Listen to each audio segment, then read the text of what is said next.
All right, now we'd like to welcome on a couple of very special guests.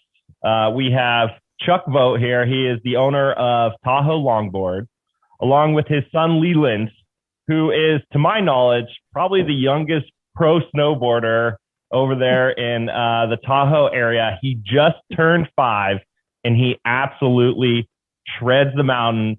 Excited to have you on, guys. Thanks for joining us. Oh, thanks for having us. Pleasure.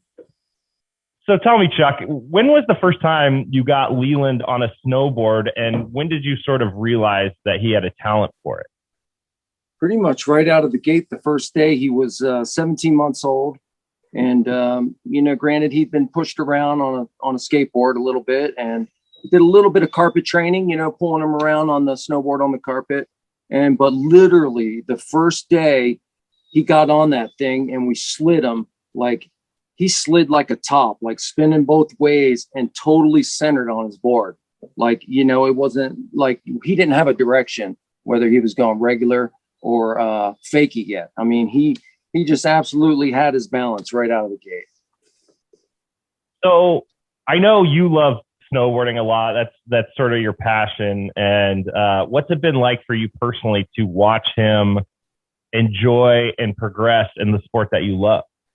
Oh my God, it's like a dream come true. I mean, being an older dad, I never thought that I would end up, with a little man to share that passion with. And it's a very special thing, for all dads and moms out on the hills to be able to, share that joy with their kids, and eventually they develop to where they're riding right beside you. And it's like it happens overnight. Well, it happens for some people overnight. I don't know if it happens that quickly for as many parents like you. What's it like watching him get so much attention from the media? I mean, he was on Good Morning America. What's that been like to sort of, watch his ascension in sort of the internet world and on the media? For us, it's all good, if he gets attention, but we just love snowboarding, and whether it goes somewhere for him or not, he's going to have a lifelong passion chasing that snow like I did.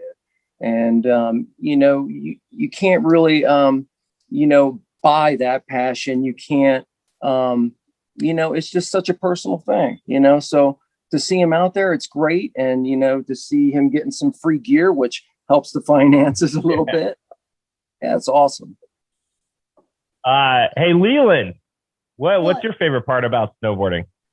The big airs. Get big airs. Do you like riding powder more, or do you like hitting jumps and boxes? Hitting jumps and house. Hitting jumps and doing boxes. Doing boxes? Yeah, man, you've been flying off those things. It's been really fun to see. And you guys ride at Squaw mostly, right? Yeah, pretty much Squaw and Alpine.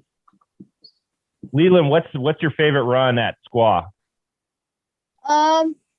Siberia. Siberia? Nice. Well, Chuck, I'm really curious about your story, because it sort of lends itself to how you've passed it to Leland. You founded and sort of started the Tahoe Longboards. And so I'm curious, what brought you to Tahoe originally? And then how did you end up starting this longboard company? I came to Tahoe. I was, just getting sponsored at snowboarding. I was up in North Idaho for 3 seasons. And, every picture in the magazine back then, every other picture was Lake Tahoe. It was Squaw Valley. And it seemed like that's where the scene was. If you wanted to earn your rite of passage, then, that was the place to go. So what about the Tahoe Longboards? Because I've read this story, but I'm curious about how it comes from your perspective. You were really into snowboarding, and you wanted a way to do that during the summer, right? So you started longboarding, and then you started making your own boards, right? Yeah, I mean, it was a very organic thing, you know, is like Adam and Eve. I mean, it came from, you know, dust, really. I mean, it was one spring, and we were over my buddy Matt's house, and he had the stack of plywood, and we had these old Kryptonics wheels, and just started cutting out pieces of plywood and riding them around like goofing off, drinking beer barefoot. And literally, you know, we started engraving emblems of Lake Tahoe in the boards, and just like everything, you know, hey, can you make me one? Hey, can you make me one? So we started making them, you know, for people around the neighborhood. And, you know, it's funny because we started it, you know, just having fun. That's what it was all about, flying down the hills. You know, we didn't even really think of trying to sell them and make money, you know, but after a while, so many people wanted them. You know, we're like, hey, man, you know, let's make these things into a business. So Tahoe Dave's in Tahoe City was the first store that actually, you know, said, hey, I'll sell those things for you guys.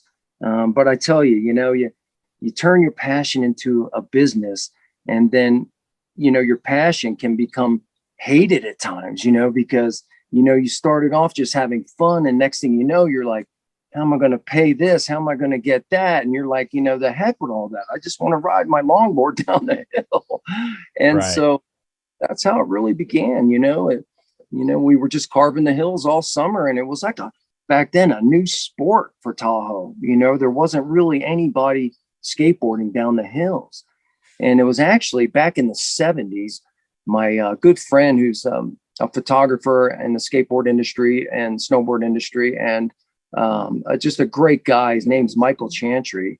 And he and his buddies were riding the little, you know, skinny skateboards, you know, down the hills in Tahoe back in the 70s, you know, but then there was a big gap there, you know, that went by where, you know, when we came out with these giant boards, which looked like snowboards with wheels on, you know, and that's what we were, snowboarders. So naturally our boards were as big as a snowboard, you know, people were tripping on, you know, and, you know, still to this day, it's, you know, the best thing about it is just riding them down the hill. It's interesting. I never really got into longboards. I was really into skateboarding and snowboarding growing up.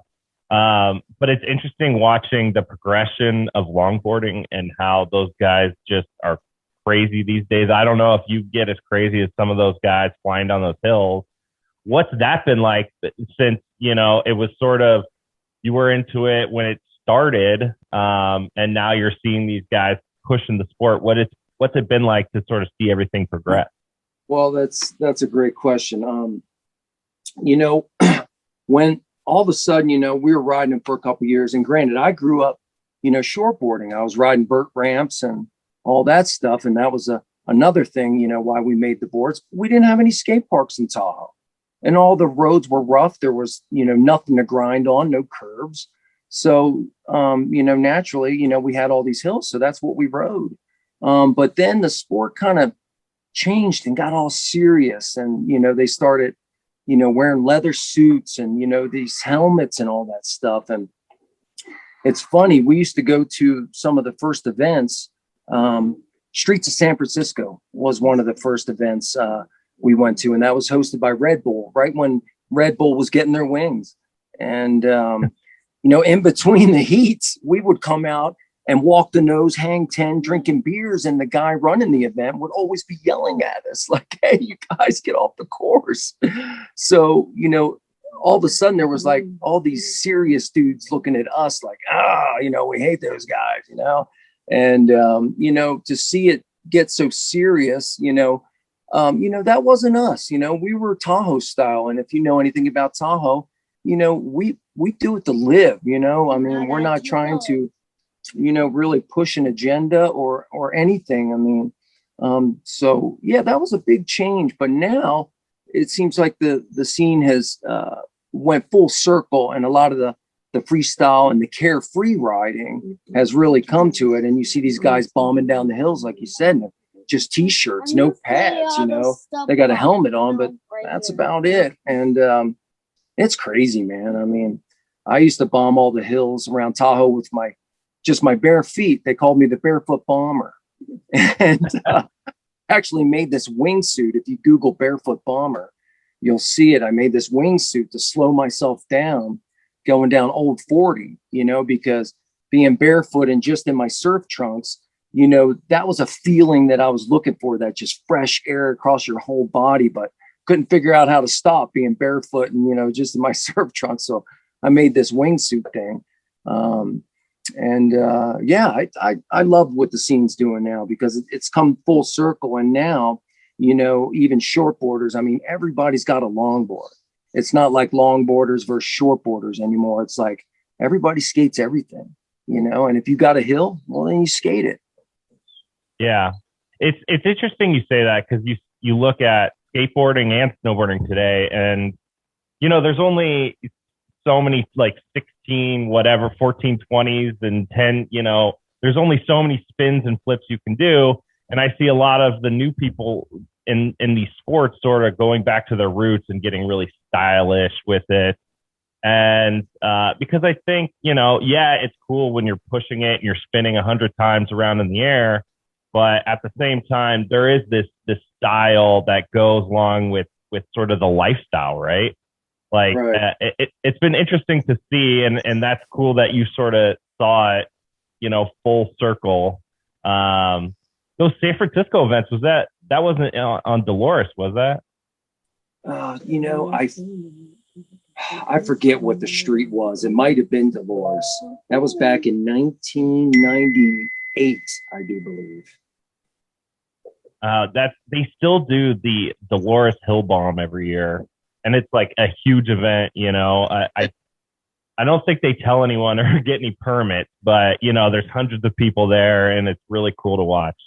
You know, those years I you know, forget a lot. I mean, we were just partying like animals, you know, and you know, smoking and drinking, and you know, so a lot of that is just a big blur. I just remember it being a good time.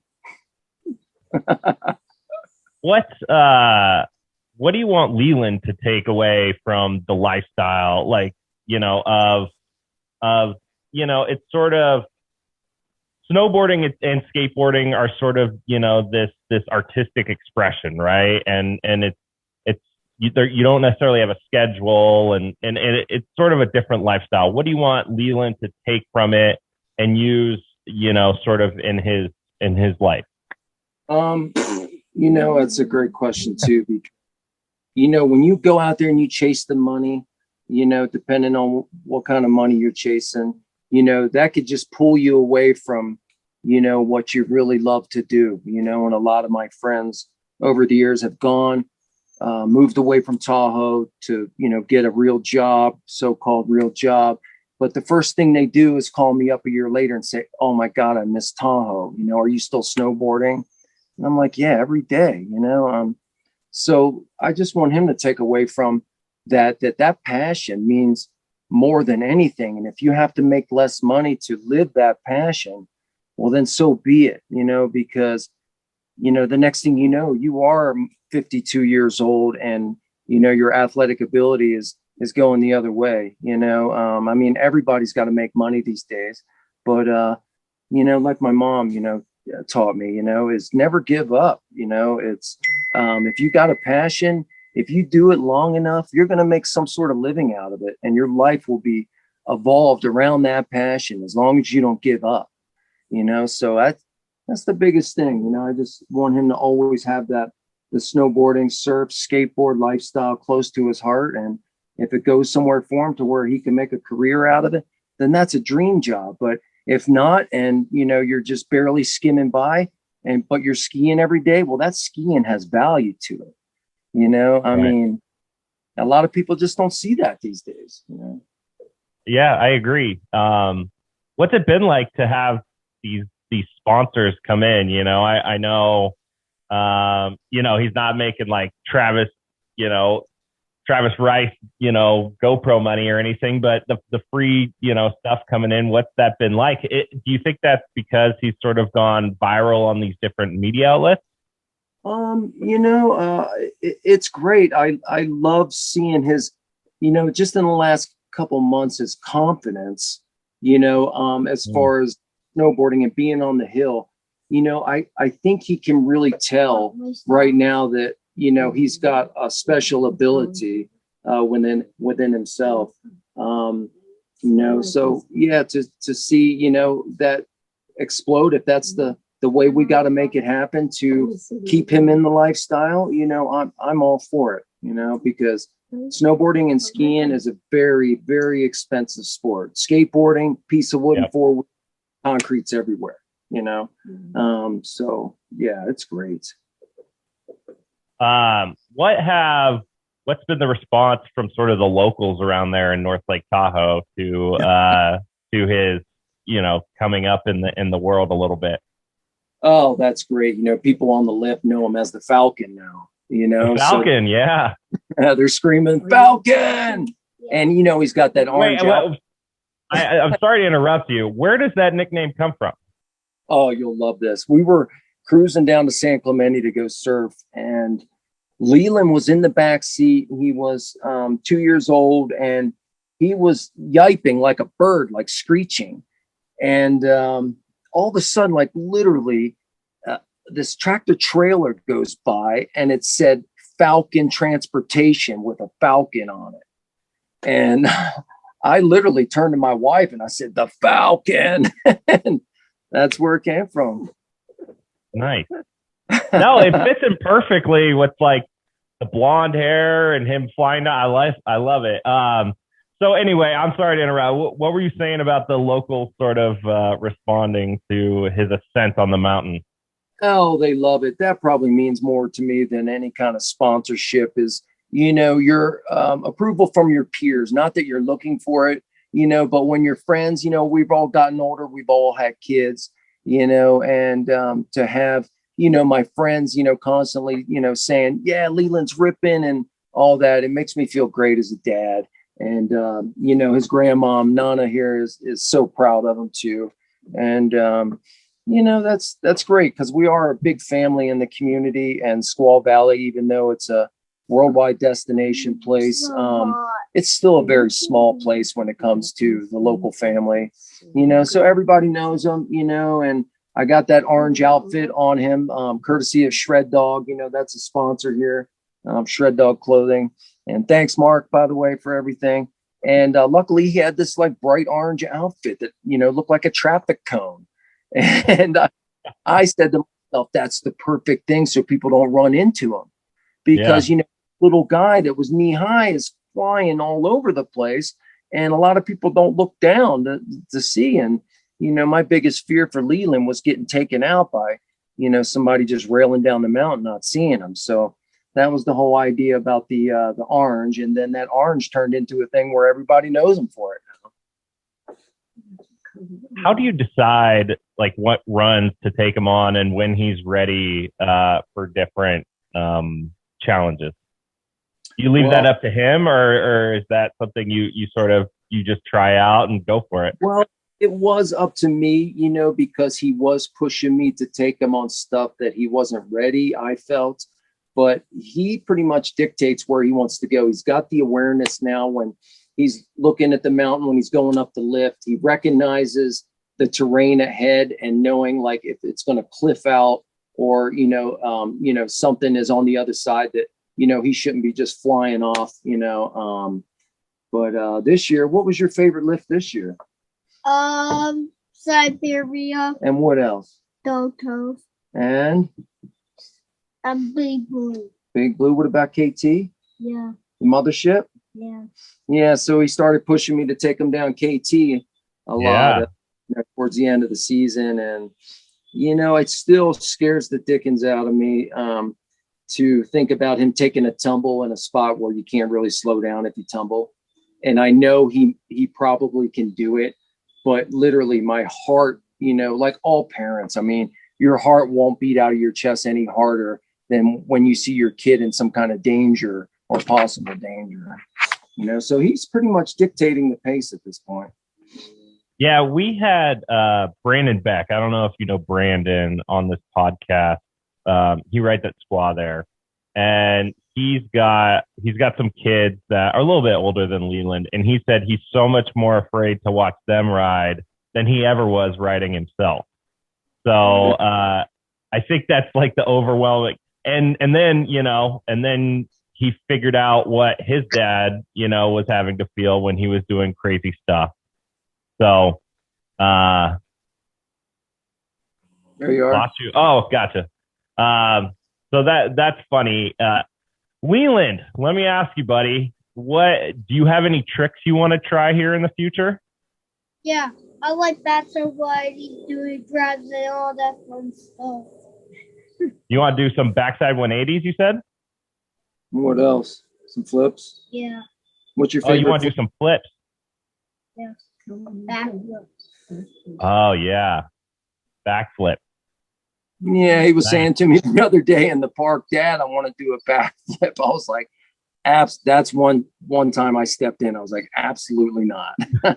You are not ready for a backflip. Are you guys going to like places like Woodward to like try new stuff? Yeah, we got the pass up at Woodward Tahoe, so we're up there flinging ourselves into the foam pit. Not me so much anymore, but Leland loves it up there. Loves the trampolines. A lot of times we go up there. I mean, especially in the warmer months, there's nobody up there. It's like the whole place to yourself. So, Leland has a blast just jumping into them foam pits. I mean, the boy loves to fly. I feel like those type of places are having such a big impact on the sport because there's no way you can try that stuff, just willy-nilly on the mountain, especially for a young person. You got to get out there and sort of see how your body moves in those situations. Well, what do you got? You live in Tahoe. You've been there for a long time. For someone that's listening that may not live in the area, may live up north a little bit further, what are some of like your favorite places to go in North Lake when you're not snowboarding? Leland loves biking. So we do a lot of moshing around in the trails. He just got this little electric stay-stick bike, it's called. And he's been just flying on that thing everywhere. We got a bike park right next to our house. So we're living in Incline. We're a couple, blocks from the beach. So, we keep it simple. The trails are right there in our backyard going up towards Mount Rose, and the beach is within walking distance. And we have a skate park and a bike park, So our favorite place is pretty much Incline. And, if we were to venture out somewhere else, then, we'd probably go to somewhere in South Lake Tahoe, Emerald Bay, is a great place just to go chill out. Yeah. Gotcha. Well, I would love to snowboard with you guys in person. And Leland, I got a challenge for you. You ready to hear this? Yeah. We should snowboard together in person. And if you can beat me down the mountain, I'll buy you whatever you want. I'll get you ice cream. I'll get you a snack, whatever you want, but you got to be able to beat me down the mountain. You think you can? Yeah. I think you might be able to. Well, I'm a big fan of you guys, and Leland, keep pushing it, man, and have fun up on the mountain. And Chuck, keep doing awesome stuff with Tahoe Longboards. I appreciate you coming on. Where can people follow you to see Leland and the longboard stuff? Just go to on Instagram at Leland the Falcon. He's pretty easy to find, and at Tahoe Longboards, and our website's TahoeLongboards.com. Facebook's the same. I just started Leland his Facebook page, Leland the Falcon. Sometimes the attention he gets, he tells me, shh, don't, especially when I'm talking to certain people and saying, yeah, my son rips, or we get into a conversation, he's just like, Dad. So like I said, I think he's got an awareness about what's going on now. Yeah. Well, yeah. Like your dad says, Leland, just have fun with it, man. And good things will happen either way. Thanks to that lady right there. She has got good genes. Nana, thanks for everything. Well, guys, thank you so much. Thank you for coming on. And hopefully we can ride together soon. Anytime. Stay in touch, please. All right, will do. See ya.